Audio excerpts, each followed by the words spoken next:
The galactic station Kepler-7 had seen many species pass through its corridors, but none quite like humans. Commander Zixter of the Varaxian Security Council watched the two humans approach the containment bay with mounting horror. "Stop," he chittered, his forearms gesturing frantically. "You cannot enter. The creature inside has already killed 3 of our best warriors." Jennifer, the human xenobiologist with dark hair tied back in a practical ponytail, exchanged a glance with her companion, Alex, a broad-shouldered engineer with an easy smile. Neither seemed particularly concerned. "We've reviewed the reports," Jennifer said calmly, adjusting her scanning equipment. "With respect, Commander, your teams approached it aggressively. We'd like to try a different method." Zixter's eyes stalked moved in agitation. In his 70 years of service he had never encountered such reckless confidence. The Vraxians were known throughout the galaxy as fearsome hunters, yet this human spoke as if she were discussing a minor inconvenience. "Different method," Zixter repeated. "That thing has crystalline hide that deflects energy weapons, venomous barbs that dissolved Lieutenant Kathrak's armor, and produces a sonic scream that shattered reinforced glass.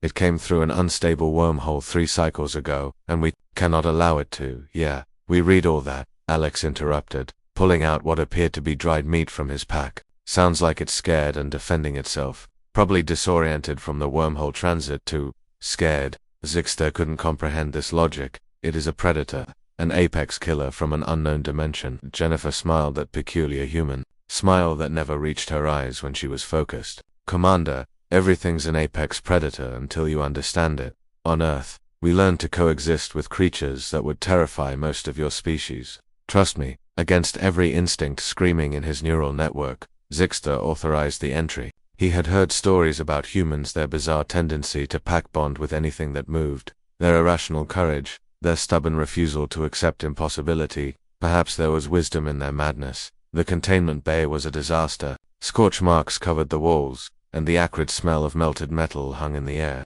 In the center, partially obscured by shadows, something massive shifted and growled. "Hello there," Jennifer said softly, her voice carrying none of the aggression the Vraxian warriors had used. "We're not here to hurt you." The creature emerged into the light, and Alex understood immediately why the Vraxians had panicked. It stood nearly 3 meters tall, with a body covered in overlapping crystalline plates that refracted light into 1,000 colors. 6 limbs ended in razor-sharp talons, and a crown of venomous barbs ringed its elongated head. 3 pairs of eyes, each glowing with an eerie bioluminescence, fixed on the humans. "Oh, you're beautiful," Jennifer breathed. Alex chuckled. "Jen's right. Look at those adaptive chromatophores in the hide. Probably uses them for communication." The creature tilted its head, a very non-aggressive gesture. Its barbs, which had been raised defensively, lowered slightly. "See that?" Jennifer whispered. "It's reading our body language. Smart girl or boy. Hard to tell without a proper exam." She slowly knelt, making herself smaller and less threatening. Alex followed suit, holding out the dried meat at arm's length. The creature's nostrils, if they could be called bat, from his observation post. Zixter watched in disbelief as the monster that had slaughtered his warriors approached the humans with cautious curiosity. It sniffed the meat, then took it with surprising gentleness, using the smaller manipulator, claws near its midsection rather than the large deadly ones. "There we go," Alex said encouragingly. "You're just hungry, aren't you? Scared and hungry in a strange place." Over the next hour, the humans worked their inexplicable magic. Jennifer used her scanner, maintaining a calm monologue about what she was doing. Alex continued offering food at intervals.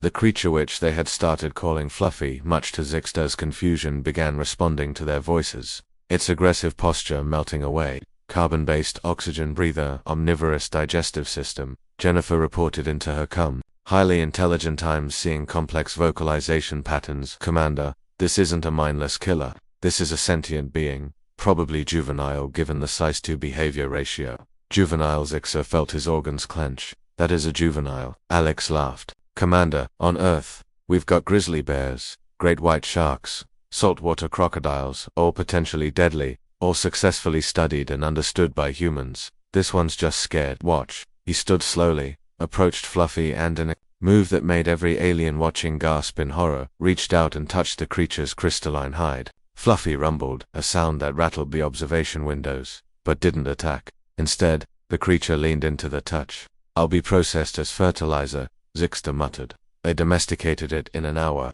"Not domesticated," Jennifer corrected through the We established trust. There's a difference, Commander. This being needs help getting home. That wormhole was unstable. It probably has a family looking for it. We'd like permission to study the wormhole signature and help reunite them. Weeks later, as the Galactic Council gathered to witness the wormhole reopening, Zixter watched Jennifer and Alex say goodbye to their adopted charge, Fluffy, who they'd discovered was indeed juvenile and whose real name was an ultrasonic frequency humans couldn't properly pronounce, nuzzled both humans affectionately before stepping through the stabilized portal. You befriended a apex predator in an hour, Zixter said, shaking his head. Your species is insane. Jennifer grinned. Commander, you should see what we do with spiders back home. Some people keep them as pets. Alex nodded enthusiastically.